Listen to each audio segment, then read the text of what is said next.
Boa noite mais uma vez aos irmãos, dando seguimento ao nosso estudo do livro de Números, do irmão Mackintosh, e que o ensino que nós seguimos determine o curso da nossa vida e que tenhamos certeza que se vem de pessoas que aceitam os princípios de Deus, efetivamente teremos as bênçãos do Senhor. Vamos lá. Aqui Moisés respira o espírito de seu mestre e ora por aqueles que falaram tão amargamente contra ele. Esta foi a vitória de um homem manso, a vitória da graça. Um homem que conhece seu lugar certo na presença de Deus é capaz de se elevar acima de toda calúnia. Ele não se incomoda com ela, exceto por aqueles que a praticam. Ele pode se dar ao luxo de perdoá-la.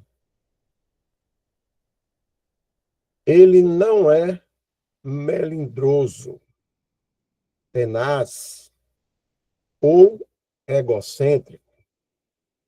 Ele sabe o que é, ninguém pode rebaixá-lo mais do que ele merece. E, portanto, se alguém falar contra ele, ele pode humildemente abaixar a cabeça e seguir em frente, deixando a si mesmo e sua causa nas mãos daquele que julga com justiça e que certamente recompensará cada um de acordo com suas obras. Esta é a verdadeira dignidade, que a compreendamos um pouco melhor. E então não seremos tão propensos a reagir com tanta fúria se alguém achar apropriado falar mal de nós ou do nosso trabalho. Mais ainda, seremos capazes de elevar nossos corações em fervorosa oração por eles, e assim atrair bênçãos sobre eles e sobre as nossas próprias almas.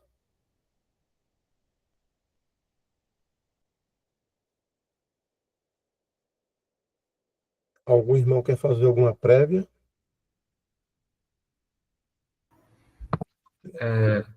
Só lembrar, né, que no parágrafo anterior, se eu não estiver errado, né, Hum. Miriam e Arão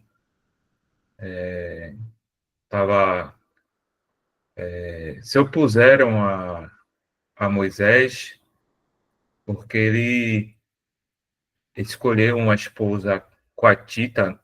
Me corrijam, né? Coatita, é coatita que fala, né? Como se falasse mal de Moisés, né? E Moisés não entrou em contenda, preferiu interceder, e a justiça de Deus foi que Miriam pegou lepra, né? E é só para lembrar aí aos irmãos aí. Eles tinham repudiado, né, a opinião com relação àquelas pessoas. Ok. As poucas linhas finais do nosso capítulo confirmam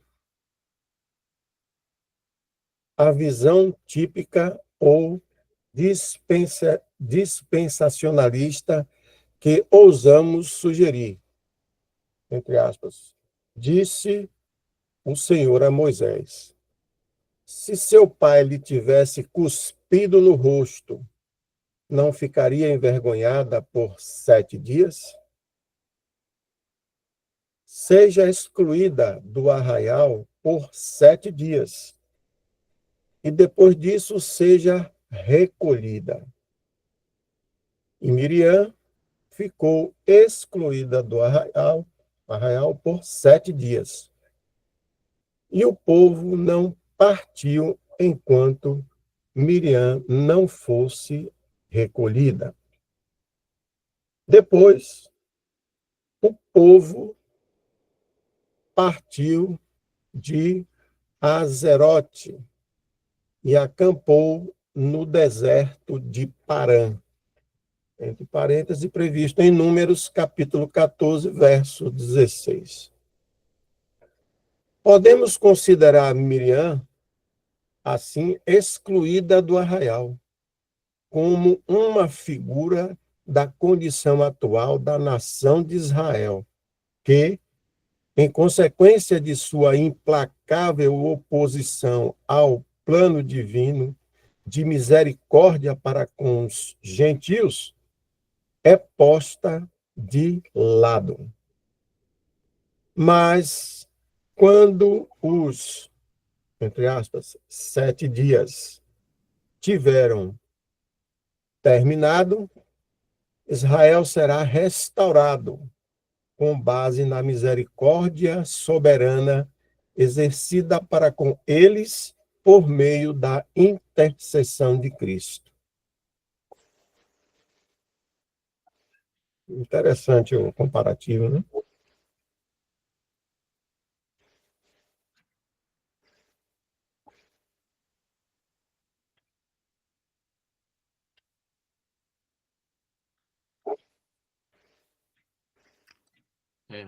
Pegando esse gancho aí, irmão, né, a gente tem o Senhor Jesus como nosso principal exemplo em tudo, e esse princípio que a gente aprende na palavra de Deus, que é a questão da mansidão de Moisés.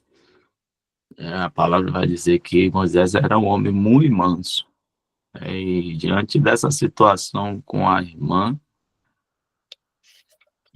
onde ele é ali, vamos dizer assim, caluniado por ela, e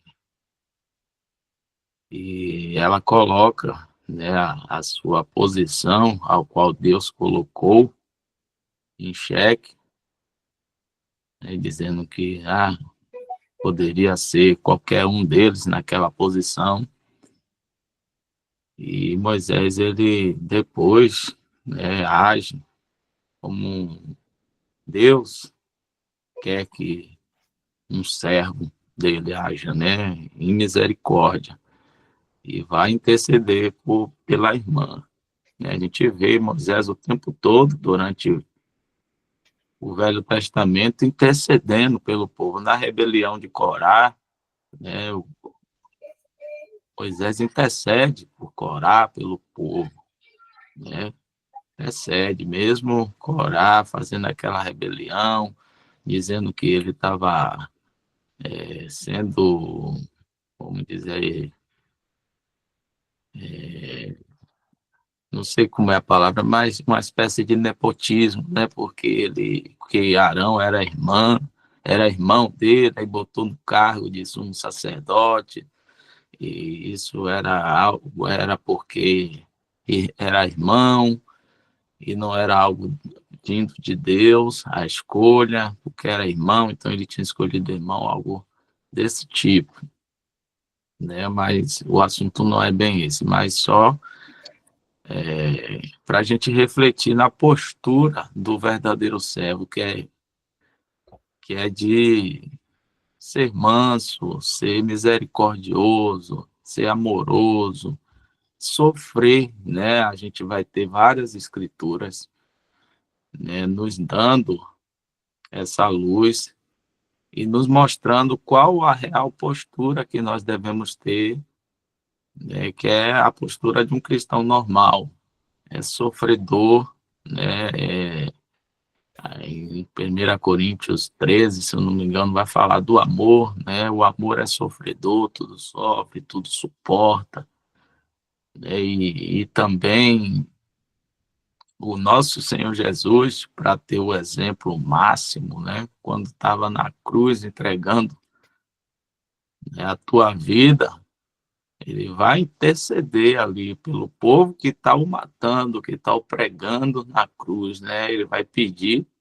para que Deus não impute esses pecados a ele, né? Se colocando nessa posição que termina o texto aqui, né? De intercessão. A gente sabe que o nosso Senhor Jesus é o nosso sumo sacerdote, né? Ele está o tempo todo intercedendo por nós. E tem uma passagem que vai pedir para a gente suportar os nossos irmãos, a gente até já discorreu sobre isso aqui, em amor, né? Suportai uns aos outros em amor, porque Cristo, né? E aí vai pedir para que a gente perdoe, porque de maior perdão, o maior perdão nós recebemos que foi o de Cristo. Então, ele é o nosso exemplo máximo. Aí a gente vai ter Estevão, né, sendo apedrejado ali, pregando verdades para aqueles principais dos sacerdotes, e sendo apedrejado, e no instante final ali da sua morte, ele olhar para o céu, ver o Senhor em pé, à destra de Deus, e intercedendo pelo povo que estava o apedrejando, né? Pedindo para não impor aquele pecado neles. Então, isso é muito solene para nós, esses exemplos, para que a gente entenda, né? Infelizmente, por causa da má doutrina, que dá ocasião à carne, né?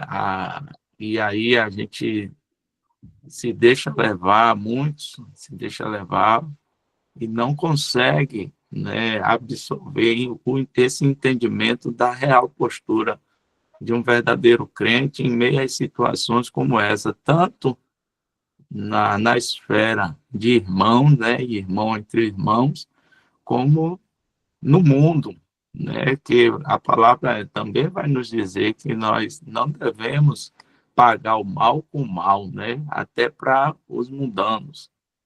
Né, em Romanos 12 vai nos dar essas orientações, essas exortações, né, para que a gente ali, recebendo o mal, né, a gente pague com o bem para não nos deixar vencer do mal. Então, essa é a postura correta do cristão. Está sempre, né, agindo em mansidão, sempre sofrendo o dano, como tem em Coríntios também, né, sofreu dano. A gente já discorreu aqui, não levar as nossas questões aos homens incrédulos, né, resolver entre nós, e também na nossa relação, né, com as pessoas incrédulas do mundo. Se a gente sofre algum tipo de injustiça, a gente se colocar na postura correta de cristão, se a gente está andando correto, se aquela injustiça não é porque a gente está andando errado, que aí a gente vai sofrer não com alegria, mas porque realmente estamos procurando. Mas em Pedro vai dizer que se a gente sofre por estar fazendo certo, por estar agradando ao Senhor Jesus no nosso proceder, né, na nossa postura, a gente deve sofrer com alegria essa injustiça, né? Porque maiores injustiças sofreu nosso Senhor aqui no mundo, e ele é o nosso exemplo principal. Ele não revidou com hostilidade a ninguém, ele sempre tinha amor para dar, tinha misericórdia para dar, graça, né? E quando a gente está em comunhão, em plena comunhão, entendendo qual é o nosso papel, o nosso lugar, a gente também consegue, através do Espírito Santo, né, dar os frutos, que é esse de mansidão, domínio próprio, né, que a gente vai ver ali, os frutos do Espírito também está dentro desse contexto. Aí é muito bom esse assunto para a gente refletir sobre a postura correta do cristão em todo tempo, né? Em todo tempo. Não só quando estamos entre irmãos, reunidos, congregando ali, se relacionando entre irmãos, mas também no nosso dia a dia, né? A gente está sempre mantendo a postura correta de um verdadeiro crente, um verdadeiro servo, porque através disso o nome do nosso Senhor vai ser glorificado. Só tem. Ok. Interessante nessa passagem de Números aí, e ao povo de Deus, não obstante ele deu um castigo, né, por aqueles que não obedeceram a voz de Deus durante a caminhada no deserto, mas a intercessão de Moisés pelo próprio povo foi uma coisa interessante quando o irmão falou aí sobre a mansidão, né? E está lá no verso 18. O Senhor é tardio em irar-se e grande em misericórdia. Perdoa a culpa e a transgressão. Ao culpado não considera inocente, mas castiga a culpa dos pais nos filhos até a terceira e quarta geração. Isso para aquele povo, né? Porque essa parte 2 aqui, Cristo já nos livrou dessa circunstância. Então, aí tem assim: rogo-te que perdoes o pecado deste povo, segundo a tua grande misericórdia, como tens perdoado desde o Egito até aqui. E o Senhor lhe disse: por causa da tua palavra, eu o perdoo. Então, se o próprio Deus, mesmo naquela época, teve essa atitude em atender à intercessão de Moisés com relação às indisciplinas, vamos dizer assim, e à desobediência do povo, mesmo quando saiu depois do Egito, quem somos nós depois de Cristo, que veio para poder não só nos perdoar, como também nos salvar e fazer ou desobedecer uma circunstância de mansidão com relação a algum erro que se comete, né? Nós estaríamos até repetindo lá outrora o que o próprio povo fez e teve o devido castigo. Tanto sim que a circunstância que Deus colocou naquela época, não sei se os irmãos se recordam, foi que nenhum deles, né, que houve a circunstância da desobediência, de compreensão dessa desobediência, entrou na terra prometida. A não ser o pessoal, parece que de 20 ou 22 anos para baixo, e Josué e Caleb. Os outros todos foram perecendo durante esse período de chegada até a terra prometida.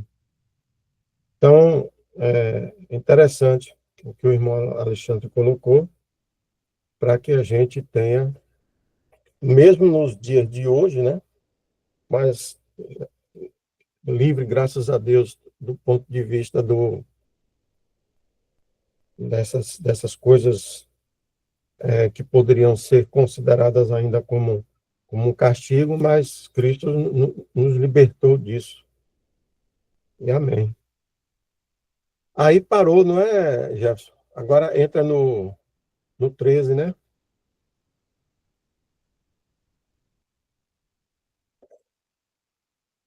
Ok, vamos para o capítulo. Algum irmão quer falar mais alguma coisa?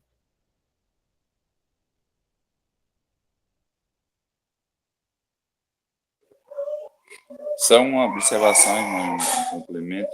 Pois não, Leandro? À Quando o vontade. irmão estava falando aí, é interessante que a gente aprenda aí. Se não quiser até abrir aí, em Números 12, né? É o assunto. Números 12.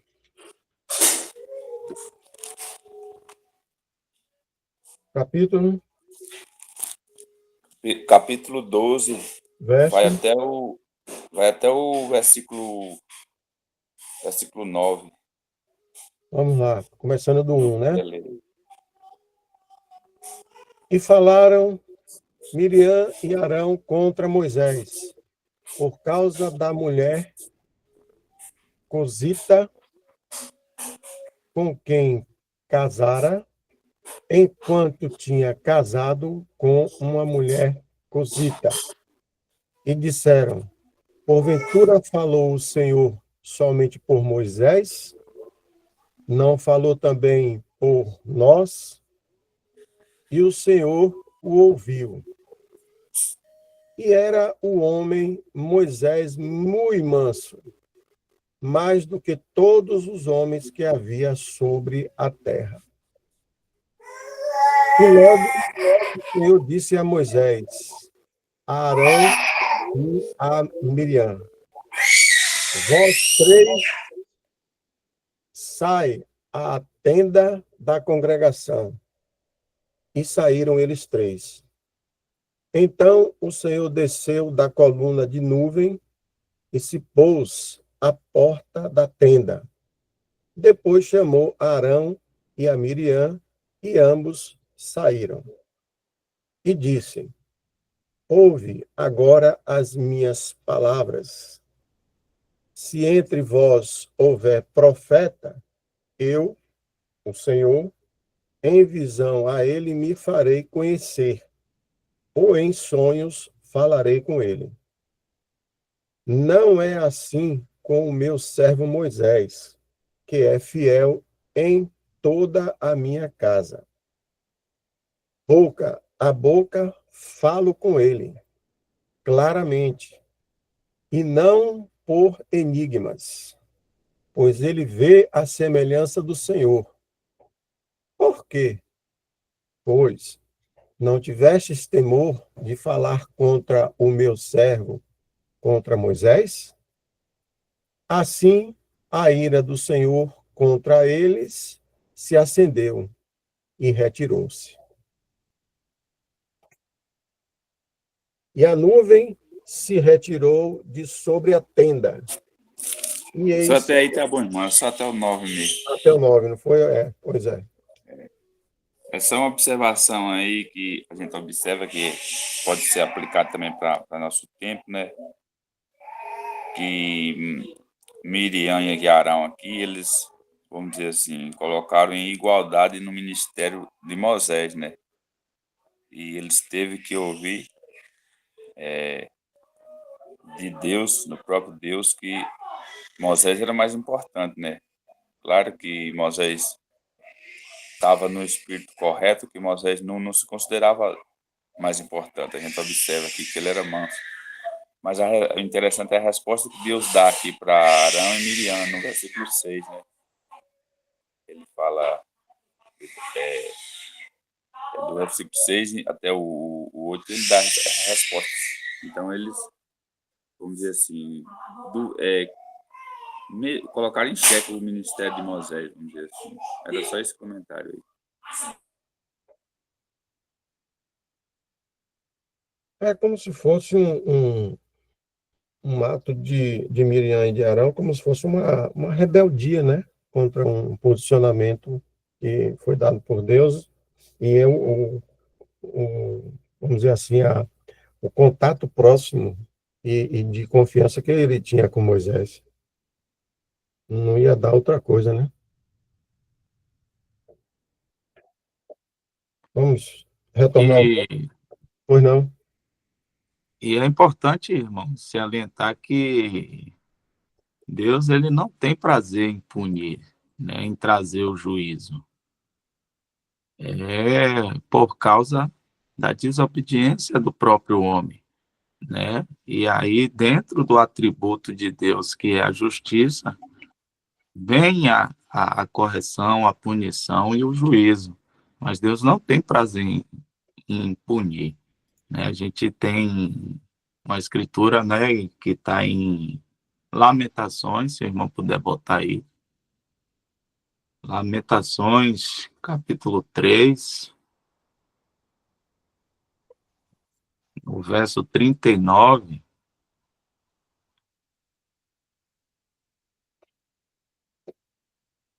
vai dizer aí. De que se queixa, pois, o homem vivente? Queixa-se cada um dos seus pecados, Pecado. né? Então, tudo é consequência daquilo que nós cometemos, né? Se nós estamos hoje vivendo nesse mundo hostil, nesse mundo mergulhado no pecado, né? Como está hoje, todo bagunçado por causa de nós mesmos, né? Que na pessoa de Adão desobedecemos e aí a terra se tornou maldita e o pecado entrou na humanidade, todos pecaram, então o coração do homem desde então começou a maquinar só o mal, né? E o mal só cresceu de lá para cá. Então todos os males é partir, né, da criatura, não é de Deus. Então Deus não tem prazer, ele quer salvar, né? Como tem lá em Timóteo, né? O desejo de Deus é salvar. Que ore, pregues, porque assim faz a vontade de Deus, se não me engano, na passagem, que está em Timóteo, rapidinho, de 2 Timóteo, se algum irmão me ajude aí. Pela oração para as pessoas. Não, é que ele pede para, quero que ore por todos os reis, Acho que é 1 Timóteo por todos 3, que estão em eminência, 1 Timóteo 3, 1 Timóteo 3, 1 a 4, mais ou menos. Acho que é isso. Deixa eu ver se não é. não, é segundo, não. Pode ser o segundo. Não, não é terceiro. Eu não falei em terceiro, não. Eu falei o primeiro ou o segundo. Não, o capítulo, né? Capítulo, eu acho que é o primeiro, não?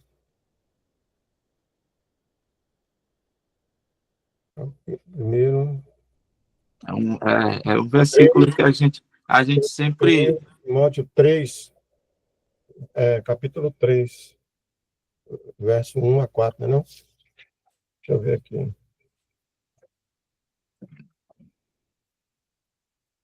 1 Timóteo, esta é a palavra, se alguém deseja para falar, convém que o Não é 1 esse. Timóteo 1, Que rogue por os reis, por aqueles que estão em eminência. tem a sua própria casa, tem os seus filhos.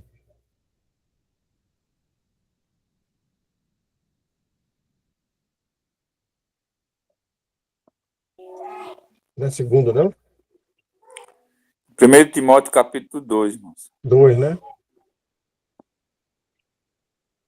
Isso. 1 Timóteo 2, 1 a 4. De 1 a 4. Exatamente. Aí, admoesto, pois, antes de tudo, que se façam deprecações, orações, intercessões e ações de graça por todos os homens, pelos reis e por todos os que estão em eminência, para que tenhamos uma vida quieta, sossegada em toda a piedade e honestidade. Aí agora vem um ponto que eu queria chamar a atenção. Porque isto é bom e agradável diante de nosso Salvador, que quer que todos os homens se salvem, ou que deseja que todos os homens se salvem e venham ao conhecimento da verdade. Então, esse é o desejo de Deus, que todos os homens se salvem, né? É, Ele quer que salve, ele não quer punir, ele não quer condenar, ele quer salvar. Só esse ponto para a gente se alientar. é interessante, Alexandre. Foi muito bom falar isso. Em uma leitura, não sei se foi do Stanley, esse ponto de vista, quando fala que Deus gostaria que todos fossem salvos, na realidade, a punição, quando ela foi traçada por Deus pela não morte, vamos dizer assim, era chamada punição educativa. Ou seja, era como se as pessoas tomassem como um exemplo, era uma educativa. Ou seja, há punição, mas depois a pessoa retornava ao ciclo do Senhor. Então, no caso de Deus, né, naquela época. Quando não era para a morte, era chamada punição educativa. essa é a circunstância que coaduna com o ponto de vista de que ele gostaria que todos fossem salvos. Porque se não fosse, se fosse ao contrário, a punição ela não seria educativa, ela seria para a morte mesmo, como aconteceram com alguns, né, outros. Se eu não me engano, em Tessalonicenses, não sei se é 1 ou é 2, vai falar, né, que aqueles que não receberam o amor de Cristo para se salvar é que vão ser condenados, né? Então, assim Isso, como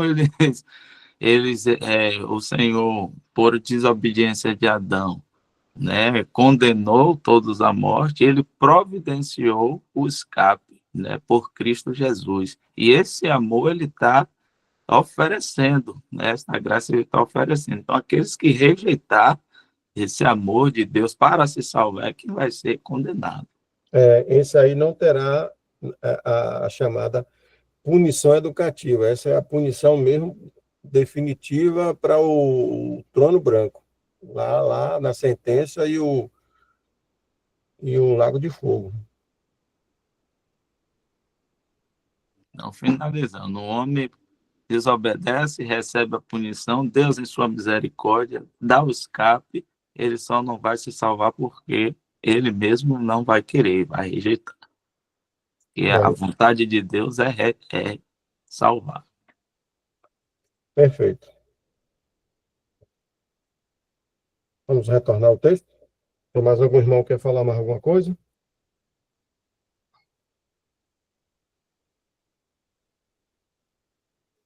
Irmãos, acredito que um ponto também interessante aí de reflexão é na questão de uma característica, né, muito marcante aí de Moisés, que é de ser um intercessor, né? Sim. Então, nós vamos encontrar esse exemplo muito marcante na vida de Moisés, ele intercedendo pelo povo, né? Como vimos aí, interceder por Miriam, mas não era só por Miriam, ele sempre estava intercedendo. Aquela questão do bezerro de ouro mesmo, ele chega inclusive a pedir para que o nome dele fosse riscado, se não me falha a memória, mas para que, né, não acontecesse nada ali ao povo, né? Então, ele tinha um coração ali muito reto, né, muito sincero diante de Deus. E ele é uma sombra, né, uma figura do próprio Senhor Jesus, né, que não tem ninguém maior do que ele como intercessor, né? O Senhor intercede por nós o tempo todo e ele vai continuar, né, interceder, inclusive por Israel. É que o escritor do livro tenta trazer este ponto, né? Quando fala que Miriam ficou ali, né, afastada, excluída por 7 dias, né, e Moisés intercedeu por ela, isso também vai acontecer com Israel, mas que o Senhor vai interceder também por Israel. Então é um ponto interessante para a gente refletir, porque a intercessão é algo muito importante e ela deveria ser uma prática do cristão, né?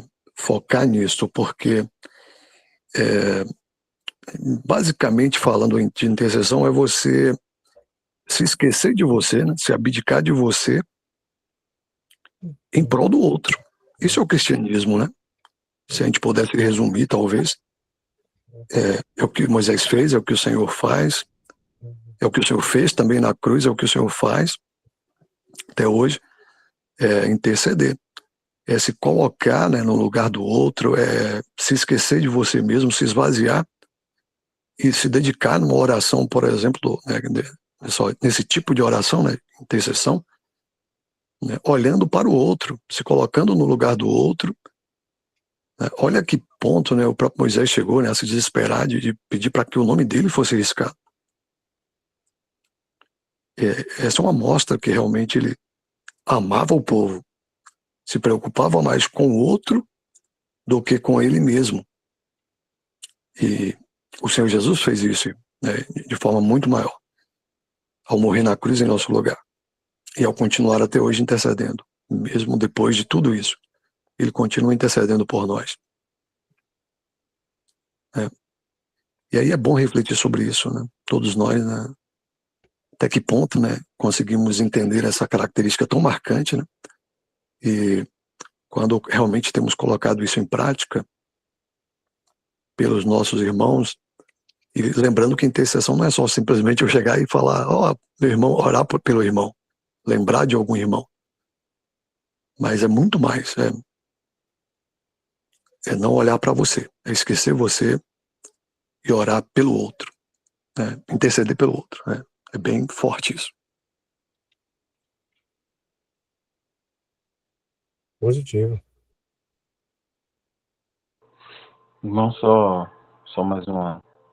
Eu creio que um complemento mesmo, porque eu ouvindo os irmãos falando aí, eu estava lendo essa mesma passagem de Números 14, e tem alguns versos assim que chama, eu vou colocar dessa forma, chama meio que atenção, né? Porque, tipo assim mesmo, nesse mesmo capítulo de Números 14, no verso, do verso 11 até o 13, eu vou ler aqui, que já está praticamente em cima da hora já, chegando no horário. Mas ele diz, né? Disse o Senhor a Moisés: até quando me provocará este povo? E até quando não crerá em mim, apesar de todos os sinais que fiz no meio dele? Com pestilência o ferirei e o rejeitarei, e te farei a ti, povo maior e mais forte do que este. Esse verso 12 me chamou a atenção assim, porque além de demonstrar, né, como o irmão Isaac e os irmãos aí falaram também, mas só reforçando a fala do irmão Isaac, sobre essa questão, o caráter de intercessão, né, de intercessor, na verdade, de Moisés, é de que o Senhor, ele não lança essa palavra aqui ao vento, né, quando ele diz, vou só voltando mesmo pro verso aqui rapidinho, que ele diz: e farei de você uma nação maior e mais poderosa do que eles. O Senhor, ele não fala isso ao vento, né? Ou seja, ele falou algo que, se Moisés ficasse inerte, o Senhor faria. O Senhor iria consumir toda a nação de Israel, com exceção de Moisés, e de Moisés ele faria um novo povo, uma nova Israel, se assim eu posso dizer, né? E assim, eu até lembrei aqui, né, de um verso que em Êxodo, né, no capítulo 32, do verso 9 ao 10, o Senhor ele fala sobre isso também para Moisés, né? Então o Senhor disse a Moisés: tenho visto este povo, e eis que é um povo de dura cerviz. Agora, pois, deixa-me, para que a minha ira se acenda contra eles, e eu os consuma, e farei de você uma grande nação. Além de a gente ver, né, nessa passagem aí, o caráter intercessor de Moisés, que é uma figura de Cristo, nós vemos também a questão dele não ser um sujeito egoísta. Nós sabemos que isso não é óbvio, né? Nós sabemos que isso não é algo dele, né? Que isso fique bem claro, porque a palavra é muito clara ao dizer que não há um justo que se quer, que não há um que entenda, que não há um que faça o bem. Então Moisés, ele só procedeu assim porque ele era necessário, porque havia uma ação divina no coração dele. Mas ele, em momento algum, ele é egoísta a ponto de ficar inerte e pensar assim: o Senhor vai fazer de mim e dos que vierem, né, da minha descendência, um povo maior. E o Senhor falou que seria um povo mais forte, né, maior e mais forte do que esses por qual ele intercedeu. Aí eu fiquei pensando aqui sobre isso, né? E no verso 14 ou 16, a gente observa, na verdade, já voltando um pouco aqui para não me perder no raciocínio, essa oferta, né? A gente observa aqui quando o Senhor fala: farei de você uma nação maior e mais poderosa. A gente observa que essa foi uma oferta que Deus fez, mas que foi surpreendente, né? Ou seja, foi uma oferta surpreendente que Deus fez a Moisés. Ou seja, Deus ele se ofereceu ali para cumprir suas promessas de uma terra, uma nação e uma bênção a Abraão, Isaque e Jacó por meio de Moisés, e não por meio das 12 tribos de Israel como um todo, né? Ou seja, o Senhor falou, é interessante também que ele fala não diretamente para todo o povo de Israel, mas ele fala para Moisés.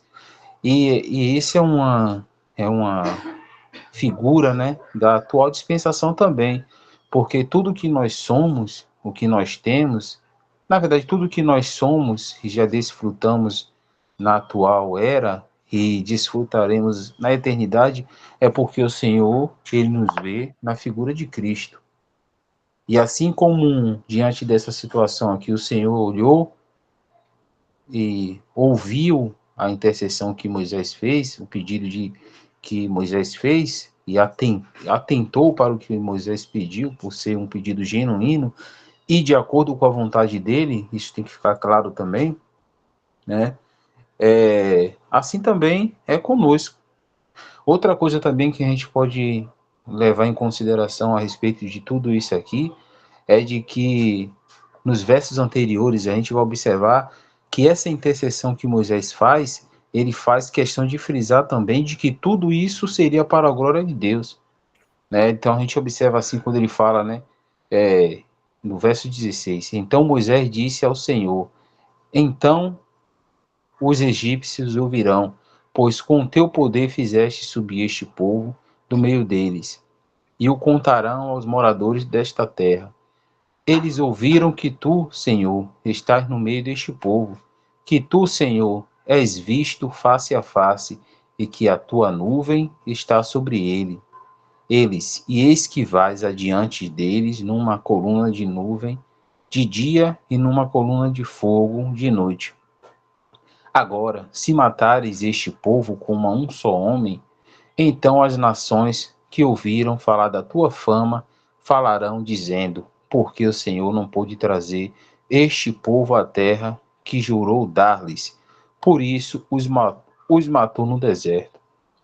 Aí a gente observa aqui quando fala, e Moisés disse ao Senhor, a gente, pelo que eu entendo aqui, parece que Moisés não considerou Thiago, a proposta... Oi, irmão. você está lendo o quê? Não, eu tô lendo a referência, né, que foi de um texto anterior, Perdão. de Números, no caso. É porque eu tô falando assim para não precisar abrir, não alongar mais, entendeu?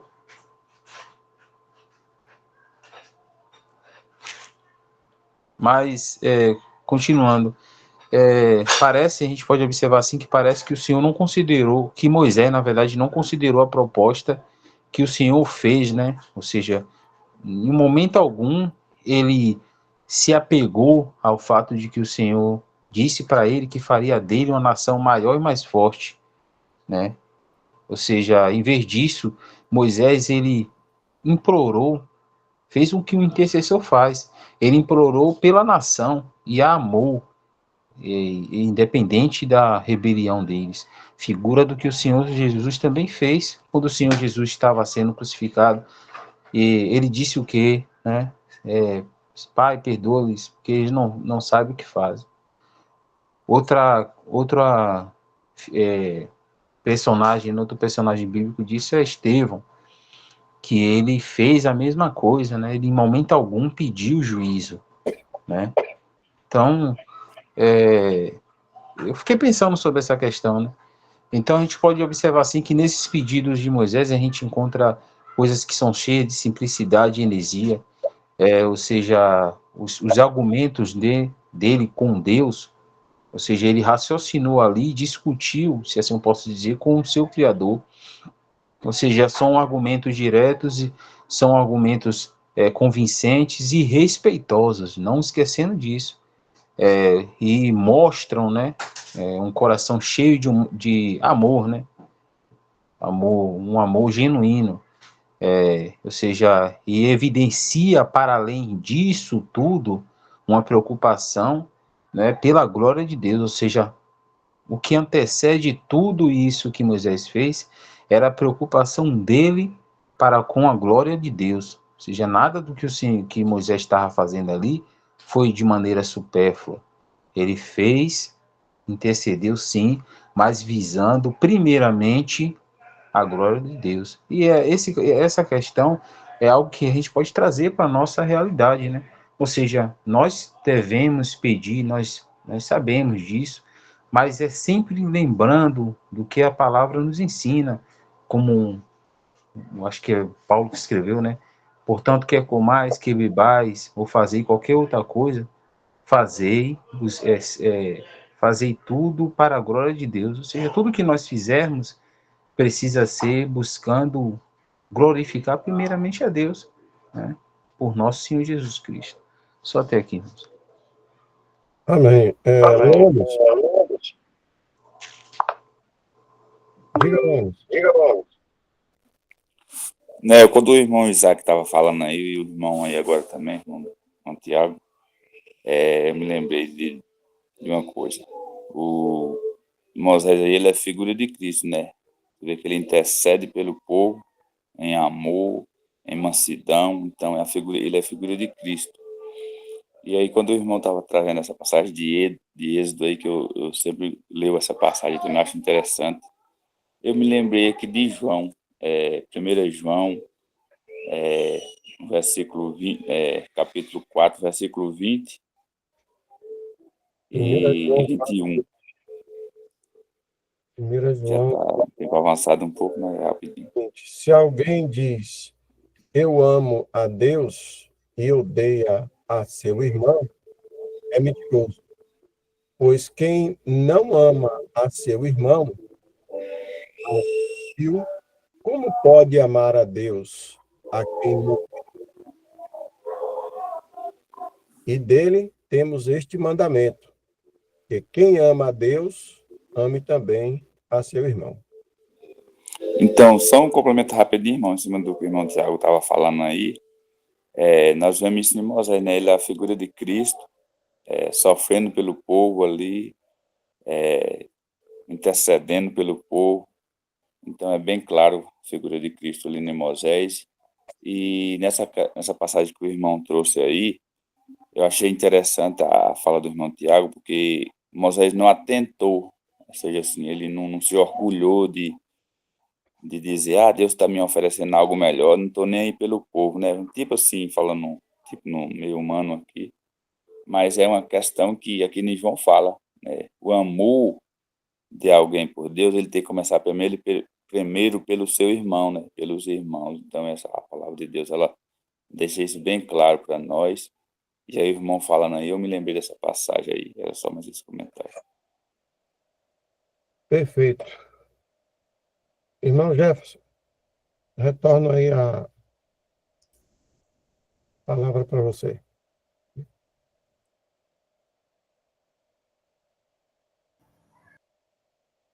Ok, irmãos.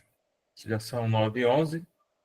Como vamos iniciar o capítulo 13 de Números, podemos deixar para a próxima sexta-feira.